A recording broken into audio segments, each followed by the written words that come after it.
Selamat siang menjelang sore, Kak Maria, kakak asisten dosen, dan teman-teman semua. Kami dari kelompok 11 ingin menjelaskan mengenai perkembangan kognitif dewasa lanjut. Sebelum kita ke materi, saya akan memperkenalkan dulu anggota kelompok 11, yaitu dengan saya sendiri, Sari Indah Pratiwi, ada Sharon Inesia Benawar, ada Sharon Gagat, Raina Soekardi, dan Stefani Setia Putri Sasongko.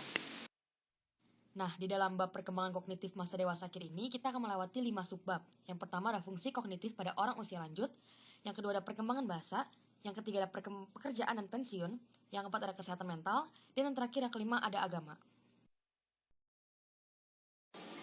Fungsi kognitif pada orang lanjut usia. Ketika kita memikirkan mengenai perubahan kognitif di masa dewasa, kita perlu mempertimbangkan bahwa kognisi merupakan suatu konsep yang bersifat multidimensional. Kita juga perlu mempertimbangkan bahwa meskipun terkadang terdapat beberapa dimensi kognisi yang mengalami kemunduran dan seiring dengan perkembangan usia kita, pada orang lain dimensi ini mungkin tetap stabil atau bahkan mengalami kemajuan. Fungsi kognitif pada usia lanjut terbagi menjadi dua, yaitu mekanika kognitif dan pragmatika kognitif. Pada mekanika kognitif itu adalah sebuah perangkat keras atau hardware dari pikiran yang mencerminkan suatu arsitektur neurofisiologis dari otak dan berkembang melalui proses evolusi. Mekanika kognitif terdiri dari komponen-komponen seperti kecepatan dan akurasi proses yang terlibat dalam masukan sensorik, perhatian, memori visual dan motorik, diskriminasi, perbandingan, dan kategorisasi. Karena pengaruh biologi, keturunan, dan kesehatan yang kuat pada mekanika kognitif, kemunduran mekanika kognitif cenderung berlangsung sejalan dengan bertambahnya usia. Beberapa peneliti menyimpulkan kemunduran dalam mekanika kognitif dapat dimulai pada usia parubaya. Selanjutnya, pragmatika kognitif atau cognitive pragmatics adalah perangkat lunak atau software yang berbasis budaya dari pikiran. Pragmatika kognitif meliputi keterampilan membaca dan menulis, pemahaman bacaan, kualifikasi pendidikan, keterampilan profesional, dan juga pengetahuan tentang diri dan keterampilan hidup yang membantu kita untuk menguasai atau mengatasi kehidupan. Karena pengaruh yang kuat dari budaya, pragmatika kognitif dapat mengalami kemajuan seiring bertambahnya usia. Dengan demikian, meskipun mekanika kognitif dapat mengalami kemunduran di usia lanjut, pragmatika kognitif dapat mengalami kemajuan paling tidak sampai individu menjadi tua sekali. Kecepatan pemrosesan atau speed of processing. Sekarang diterima dengan baik bahwa kecepatan pemrosesan informasi menurun pada masa dewasa akhir. Meskipun kecepatan pemrosesan informasi melambat di masa dewasa akhir, masih terdapat variasi individual dalam kemampuan ini. Sampai taraf tertentu, akumulasi pengetahuan dapat mengkompensasi melambatnya kecepatan pemrosesan informasi pada orang lanjut usia.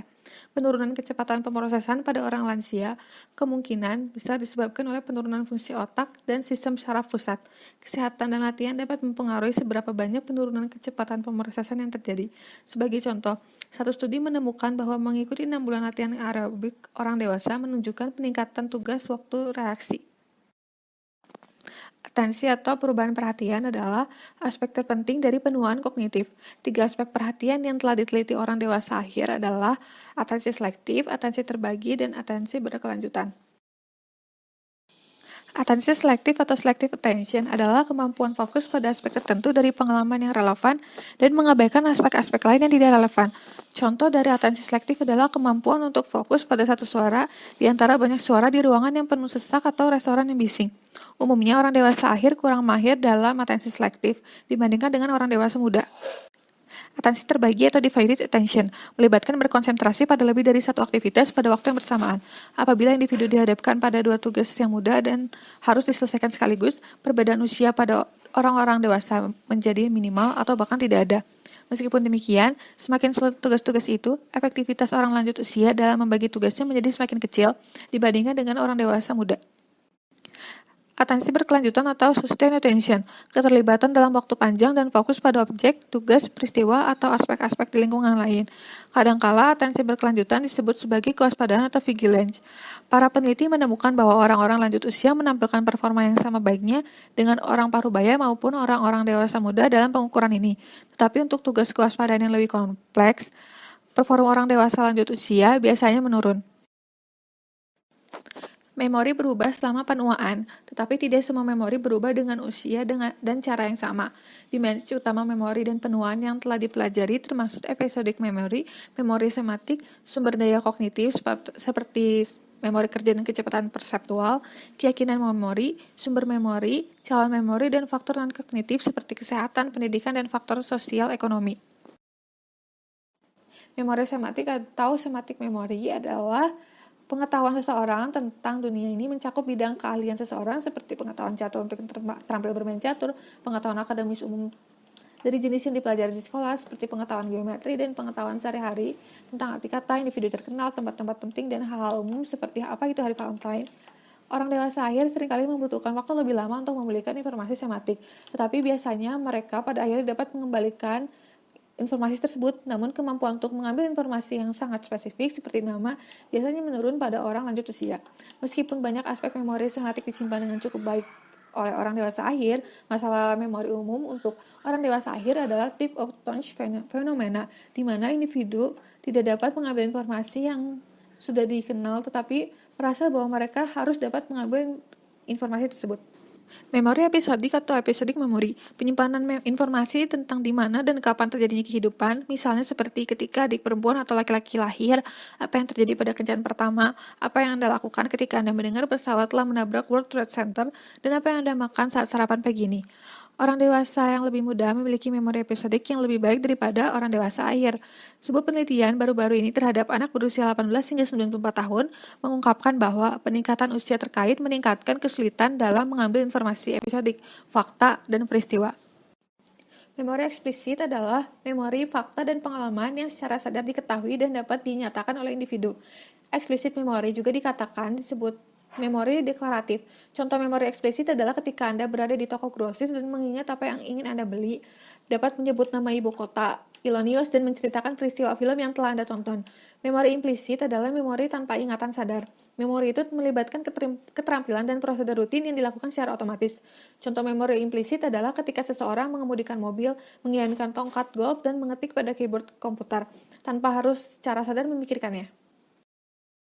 Suatu pandangan mengenai memori mengatakan bahwa sumber daya kognitif yang tidak terbatas itu dapat dicurahkan untuk mengerjakan segala macam tugas kognitif. Dua mekanisme yang menjadi sumber daya kognitif yang penting adalah memori kerja dan perseptual. Memori kerja lebih menyerupai sebuah bangku kerja yang memungkinkan individu-individu untuk memanipulasi dan menggabungkan informasi ketika mengambil keputusan, menyelesaikan masalah, dan menguasai bahasa tertulis dan bahasa lisan.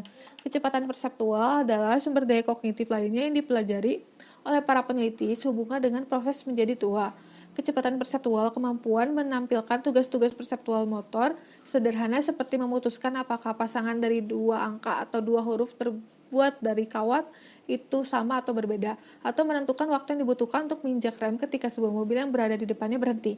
Kecepatan perseptual menunjukkan penurunan yang cukup berarti di masa dewasa akhir, dan hal ini memiliki ikatan yang kuat dengan penurunan working memory.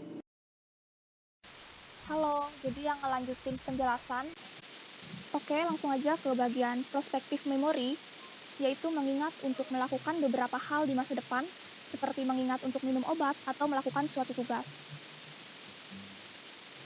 Meskipun beberapa peneliti telah menemukan penurunan dalam prospek memori seiring bertambahnya usia, sejumlah penelitian menunjukkan bahwa ada penurunan yang kompleks dan bergantung pada faktor-faktor seperti sifat tugas, apa yang sedang dinilai, dan konteks penilaian.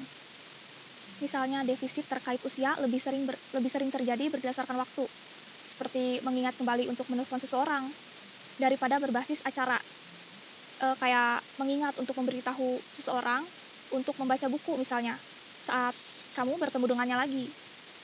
Nah, memang dalam beberapa pengaturan real life, seperti memenuhi janji, ingatan orang dewasa itu lebih baik daripada orang dewasa muda. Belief, expectation, and feeling. Penelitian menemukan bahwa keyakinan dan harapan pada orang dewasa tentang ingatan memainkan peran dalam kehidupan aktual memori mereka. Non-cognitive factors, yaitu kesehatan, pendidikan, dan status sosial ekonomi dapat mempengaruhi kinerja orang dewasa akhir pada tugas-tugas memori mereka. Sebuah studi baru-baru ini mengungkapkan bahwa orang dewasa akhir dengan pendidikan yang lebih rendah memiliki kemampuan kognitif yang lebih rendah daripada mereka yang lebih berpendidikan. Namun untuk orang dewasa akhir dengan pendidikan yang lebih rendah, terlibat dalam aktivitas kognitif secara rutin meningkatkan memori episodik mereka. Salah satu kritik dari penelitian tentang ingatan dan penuaan adalah bahwa hal itu terutama bergantung pada tes memori laboratorium. Argumennya yaitu bahwa tugas seperti itu dibuat-buat dan tidak mewakili tugas kognitif sehari-hari yang dilakukan oleh orang dewasa akhir. Nah, jika penyelamat menggunakan lebih banyak tugas memori kehidupan sehari-hari, apakah penurunan memori akan terjadi pada orang dewasa akhir? Sejumlah peneliti tentang menemukan bahwa menggunakan tugas yang lebih familiar mengurangi penurunan usia dalam memori, tetapi tidak menghilangkannya. Orang dewasa yang lebih muda lebih baik daripada orang dewasa akhir dalam mengingat langkah-langkah seperti misalnya rute melalui round, barang-barang belanjaan, dan aktivitas yang dilakukan. Dalam satu studi juga mengemukakan bahwa dewasa muda pada usia 20-40 tahun memuat konten berita dalam bentuk cetak, audio, dan format TV lebih baik daripada orang dewasa akhir yang lebih tua, dari umur 60-80 tahun. Conclusion about memory and aging. Penuaan yang sukses bukan berarti menghilangkan penurunan memori, tetapi mengurangi memori tersebut dan beradaptasi dengannya. Decision making. Meskipun terjadi penurunan dalam banyak aspek memori, seperti memori kerja panjang, banyak orang dewasa akhir yang mempertahankan keterampilan pengambilan keputusan dengan baik. Terutama bekerja dengan baik ketika pengambilan keputusan tidak dibatasi oleh tekanan waktu dan ketika keputusan itu berarti bagi mereka. Education, work, and health. Kita akan ngebahas education dulu, yaitu berkorelasi positif dengan skor pada tes kecerdasan dan tugas pemrosesan informasi, seperti memori. Orang dewasa akhir mungkin mencari pendidikan lebih karena sejumlah alasan. Mereka mungkin ingin lebih memahami sifat lansia mereka mungkin ingin mempelajari lebih lanjut tentang perubahan sosial dan teknologi yang telah menghasilkan perubahan dramatis dalam kehidupan mereka, dan mereka juga mungkin ingin menemukan pengetahuan yang relevan dan mempelajari keterampilan yang relevan untuk mengatasi tuntutan masyarakat dan pekerjaan di kemudian hari. Mereka mungkin menyadari bahwa mereka membutuhkan pendidikan lebih lanjut untuk tetap kompetitif dan tetap bekerja. Orang dewasa akhir mungkin mencari lebih banyak pendidikan untuk meningkatkan penemuan diri, seperti kegiatan santai yang memungkinkan mereka untuk membuat penyesuaian yang lebih mulus untuk masa pensiun. Pekerjaan kompleks dikaitkan dengan intelektual yang lebih tinggi pada orang dewasa akhir guna meningkatkan fungsi intelektual sepanjang perjalanan hidup. Kesehatan di masa dewasa akhir seperti penyakit hipertensi berdampak negatif pada kinerja intelektual. Hipertensi telah dikaitkan dengan kinerja kognitif yang lebih rendah dalam sejumlah penelitian, tidak hanya pada orang dewasa akhir, tapi juga pada orang dewasa muda serta parubaya. Dengan demikian, beberapa penurunan kinerja intelektual yang terjadi pada orang dewasa akhir kemungkinan besar karena faktor yang berhubungan dengan kesehatan daripada usia itu sendiri. Warner menyimpulkan bahwa meskipun beberapa penyakit seperti hipertensi dan diabetes terkait dengan penurunan kognitif, mereka tidak secara langsung menyebabkan penurunan mental. Sebaliknya, gaya hidup individulah yang mungkin penyebabnya, misalnya makan berlebihan, ketidakaktifan, seperti jarang olahraga, dan stres serta depresi terkait dengan fisik dan mental. Perkembangan bahasa. Sebagian besar individu dewasa akhir mempertahankan keterampilan bahasa mereka. Banyak orang dewasa akhir mempertahankan atau meningkatkan pengetahuan kata dan arti kata mereka. Namun di masa dewasa akhir juga beberapa penurunan dalam bahasa mungkin muncul, seperti kesulitan berbicara dalam konteks tertentu. Hal ini seringkali melibatkan fenomena ujung lidah, di mana individu yakin bahwa mereka dapat mengingat sesuatu, tetapi sepertinya tidak dapat mengambilnya dari ingatan. Orang dewasa akhir juga melaporkan bahwa dalam kondisi mendengarkan yang kurang dari ideal, mereka dapat mengalami kesulitan dalam memahami pembicaraan. Kesulitan ini kemungkinan besar terjadi ketika bicara yang terlalu cepat, rangsangan yang bersaing hadir seperti ruangan yang bising, dan ketika mereka tidak dapat melihat lawan bicara mereka, seperti percakapan telepon. Kesulitan dalam memahami pembicaraan juga terjadi karena gangguan pendengaran. Dan secara umum, meskipun sebagian besar keterampilan bahasa menurun di antara orang dewasa akhir yang mengambil kata-kata untuk digunakan dalam percakapan dan memahami bahwa mereka sehat, beberapa aspek keterampilan fonologis orang dewasa akhir berbeda dari orang dewasa yang lebih muda. Pidato orang dewasa akhir biasanya lebih rendah, lebih lambat, kurang tepat, diartikulasikan, dan serta kurang lancar. Terlepas dari perbedaan usia ini, sebagian besar keterampilan berbicara orang dewasa akhir memadai untuk berkomunikasi secara sehari-hari. Para peneliti telah menemukan informasi yang bertentangan tentang perubahan dalam wacana, yaitu ekspresi verbal yang diperluas dalam ucapan atau tulisan dengan penuaan. Perkenalkan, nama saya Sharon Gagatrena Soekardi dengan NIM 80-2020-068. Kali ini saya akan menjelaskan tentang kerja dan masa pensiun. Pada awal abad ke-21, presentasi laki-laki berusia di atas 65 tahun yang bekerja purna waktu lebih sedikit daripada abad ke-20. Penurunan yang terjadi dari tahun 1900 hingga 2000 adalah sebesar 70%. Kemampuan kognitif adalah salah satu prediktor terbaik untuk performa kerja pada orang-orang lanjut usia. Dan para pekerja lanjut usia jarang absen dibanding rekan-rekan yang lebih muda. Ini berarti para pekerja yang lebih tua dapat memiliki nilai yang cukup penting bagi sebuah perusahaan melebihi kompetisi kognitif mereka. Selanjutnya, pensiun di Amerika Serikat. Pilihan untuk pensiun merupakan gejala yang muncul pada abad ke-20 di Amerika Serikat. Pilihan ini dapat diambil karena implementasi di tahun 1935 mengenai jaminan sosial yang memberikan untung bagi pekerja lanjut usia ketika pensiun. Sekitar 7 juta orang di Amerika Serikat kembali bekerja setelah mereka pensiun. Kemudian ada pekerjaan dan pensiun di negara-negara lain. Studi berskala besar yang baru-baru ini dilakukan terhadap 21.000 individu berusia 40 hingga 79 tahun di 21 negara meneliti pola kerja dan pensiun. Dalam studi terhadap 21 negara, rata-rata hanya 12% individu berusia 60-an dan 50-an diharapkan mengambil pensiun dini. Sementara 16% individu berusia 60-an dan 70-an sudah mengambil pensiun mereka. Hanya di Jerman, Korea Selatan, dan Hong Kong yang terjadi persentase individu yang lebih tinggi mengharapkan pensiun lebih dini dibandingkan di masa lalu. Yang terakhir ada penyesuaian terhadap masa pensiun. Pensiun merupakan suatu proses, bukan suatu peristiwa. Orang-orang lanjut usia menunjukkan penyesuaian yang baik terhadap pensiun adalah mereka yang sehat, memiliki keuangan yang memadai, dan juga aktif. Membuat rencana dan kemudian sukses menjalankan rencana adalah aspek terpenting dalam proses penyesuaian diri di masa pensiun. Dalam merencanakan masa pensiun, tidak hanya keuangan yang harus diperhatikan, tapi juga area kehidupan lainnya. Di sini tuh aku ingin menjelaskan tentang adanya masalah-masalah kesehatan mental pada orang-orang yang berusia lanjut. Nah, setiap manusia kan pasti menginginkan umur yang panjang dan pasti ingin awet muda. Sehingga ketika manusia sadar bahwa dirinya itu semakin lama semakin tua dan lemah, mereka akan merasa sedih, muram, dan putus asa. Nah, hal-hal tersebut yang dapat menimbulkan masalah mental pada seseorang di usia dewasa akhir. Kita akan masuk ke gangguan yang pertama, yaitu adalah depresi. Menurut WHO, depresi adalah gangguan yang ditandai dengan suasana hati yang tertekan, hilangnya rasa senang dan minat akan sesuatu, munculnya perasaan bersalah, selalu merendahkan diri sendiri, serta terdapat gangguan makan dan tidur, tidak berenergi, dan konsentrasi yang sangat-sangat lemah. Nah, banyak orang nih beranggapan bahwa perasaan sedih yang kita rasakan itu tuh merupakan sebuah depresi. Tapi pada kenyataannya perasaan sedih itu tuh merupakan salah satu perasaan yang wajar dan suatu perasaan atau ekspresi yang wajar dirasakan oleh setiap orang atau manusia. Kecuali jika perasaan sedih itu tuh berlangsung dalam jangka waktu yang lama yang akhirnya tuh dapat mengganggu kehidupan sehari-hari. Nah, inilah yang dapat dikatakan sebagai depresi, di mana depresi ini tuh biasanya disebut sebagai demam umum dari gangguan mental. Nah, tingkat kemungkinan terjadi depresi itu pada masa dewasa akhir ini juga dapat dilihat dari gender, di mana dinyatakan bahwa wanita memiliki kecenderungan untuk mengalami depresi lebih tinggi dibandingkan laki-laki pada usia 50 dan 60 tahun. Sedangkan ketika memasuki umur 60 dan 80 tahun, kecenderungan mengalami depresi berubah lebih tinggi dari gender laki-laki dibandingkan perempuan.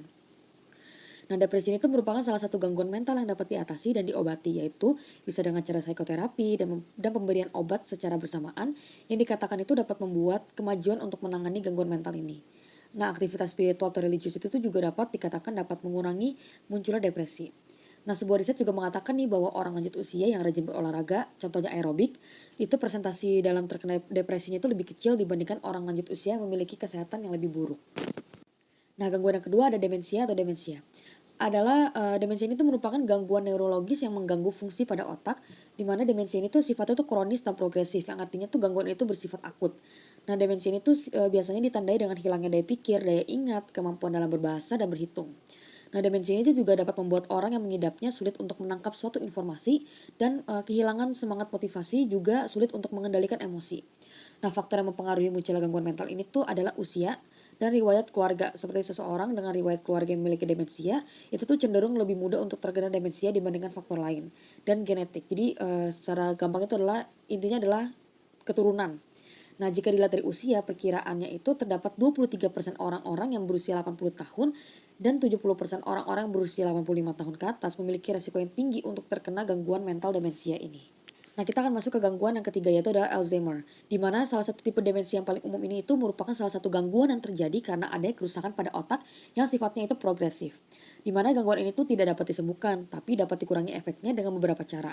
Nah, kerusakan yang terjadi pada otak ini itu dapat membuat sang pengidap Alzheimer ini tuh memiliki memori, penalaran, bahasa, serta fungsi-fungsi pada fisik yang semakin buruk setiap harinya. Nah, memori yang hilang ini itu terjadi karena berkurangnya zat kimiawi pengantar asetilkolin, di mana asetilkolin itu merupakan zat yang berperan dalam kerja memori. Nah, Alzheimer itu dibagi menjadi dua tipe menurut jangka waktunya. Yang pertama adalah early onset, yang kedua adalah late onset, di mana early onset itu merupakan Alzheimer yang pertama kali muncul pada usia kurang dari 65 tahun. Sedangkan late onset ini merupakan Alzheimer yang pertama kali akan muncul pada usia lebih dari 65 tahun. Nah, gimana sih cara mengurangi Alzheimer ini? Ada kemungkinan untuk mengurangi kerusakan otak akibat penyakit ini tuh yaitu dengan perawatan yang efektif. Di mana Alzheimer ini tuh juga dikatakan dapat ditangani dengan menggunakan obat. Obat yang digunakan itu adalah cholinesterase inhibitors yang pada dasarnya itu sudah legal pada US Food and Drug Administration. Lalu ada 3 obat lainnya yang dapat dipakai untuk menangani penyakit ini, yaitu adalah donepezil, ada rivastigmine, dan galamine. Di mana tipe-tipe obat-obatan yang digunakan tersebut itu tidak dapat menyembuhkan atau menghilangkan Alzheimer, melainkan hanya untuk memperlambat proses kerusakan atau kemunduran pada otak. Nah, melalui jangka waktu sekitar hanya 6-12 bulan saja. Nah, kerusakan yang terjadi pada otak itu tuh ditandai dengan munculnya bentuk amyloid plaques dan neurofibrillary. Gangguan yang keempat adalah multi-infarct dementia, di mana MID ini tuh merupakan gangguan di mana seorang itu yang menderitanya akan kehilangan fungsi-fungsi intelektual yang terjadi secara sporadis dan progresif. Hal ini tuh dapat terjadi karena adanya hambatan pada aliran darah temporer yang menyebabkan darah terus mengalir berulang-ulang di arteri-arteri otak. Nah, gejala yang timbul dari MID ini adalah munculnya sikap kebingungan, ada gangguan dalam menulis, menghindari bersosialisasi, dan akan muncul kekakuan pada beberapa anggota tubuh seperti wajah, lengan, atau kaki. Tapi gejala-gejala tersebut tuh terkadang tidak akan berlangsung dalam jangka waktu yang lama dan biasa pemulihan itu terkadang berlangsung dengan cepat. Nah, gangguan itu cenderung terjadi pada laki-laki yang memiliki riwayat menderita tekanan darah tinggi. Nah, gimana sih cara mengurangi penyakit MID ini? Yaitu dengan cara menjalankan olahraga, menjalankan diet yang sehat, dan meminum obat-obatan yang dianjurkan untuk mengurangi dan memperlambat perkembangan penyakit vaskuler ini. Nah, gangguan yang kelima adalah penyakit Parkinson. Salah satu penyakit demensia ini tuh merupakan penyakit yang sifatnya kronis dan progresif, yang ditandai dengan munculnya getaran pada otot, gerakan yang lambat, dan kelumpuhan pada wajah. Hal tersebut dapat terjadi karena adanya degenerasi dari neuron-neuron di otak yang menghasilkan dopamin, yaitu neurotransmitter yang dibutuhkan otak agar dapat bekerja secara normal. Untuk pengobatan penyakit Parkinson itu dapat dilakukan dengan cara stimulasi otak secara mendalam, yaitu dengan cara mengimplantasi elektroda di dalam otak, di mana elektroda itu tuh akan distimulasikan dengan alat yang berbentuk seperti pacu jantung. Nah, sebelumnya kan kita sudah membahas tentang gangguan-gangguan kognitif yang terjadi pada orang lanjut usia. Sekarang kita akan membahas kenapa sih seseorang yang lanjut usia itu terkadang memiliki ketakutan untuk menjadi korban kejahatan, dan terkadang mengapa orang-orang sering melakukan perlakuan yang salah terhadap orang-orang lanjut usia. Nah, salah satu gangguan secara psikis yang cenderung akan dirasakan oleh orang-orang di masa dewasa akhir ini adalah munculnya perasaan takut akan hal yang menimpanya ketika ia akan keluar untuk berpergian atau takut akan kegiatan-kegiatan sosial dan terkadang mencari gaya hidup yang aktif.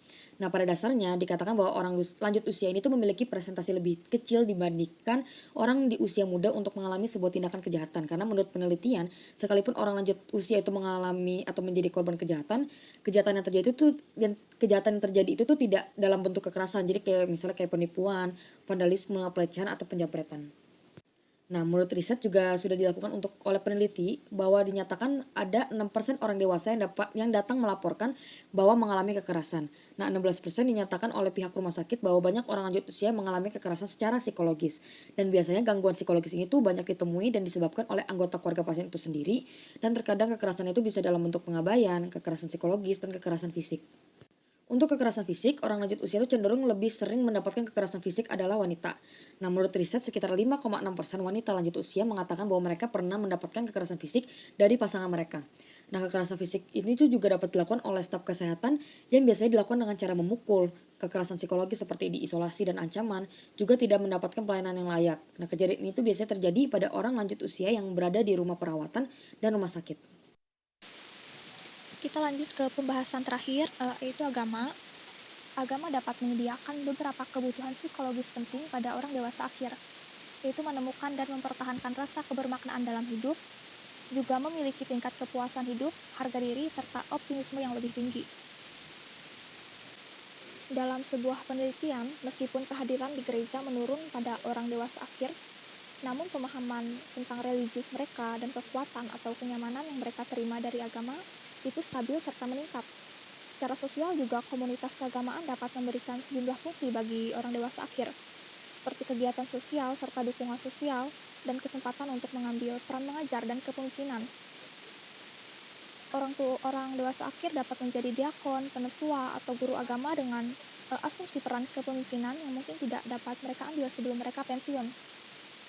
Dan ada kemungkinan juga bahwa doa dan meditasi menurunkan kejadian kematian pada orang dewasa akhir, karena hal ini membantu mengurangi stres dan mengurangi produksi hormon stres tubuh seperti adrenalin, dan juga penurunan hormon stres dikaitkan dengan sejumlah manfaat kesehatan, termasuk sistem kekebalan yang lebih kuat.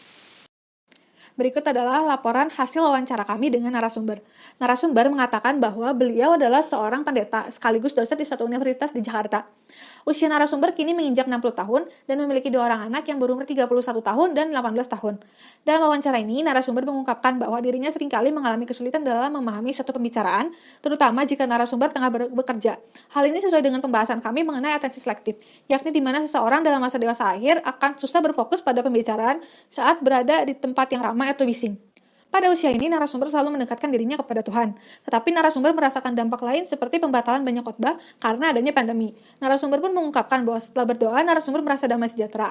Beliau pun mengatakan bahwa ia tidak setuju dengan ungkapan bahwa ketika berdoa, seseorang akan terbantu dan menemukan rasa kebermaknaan dalam hidup.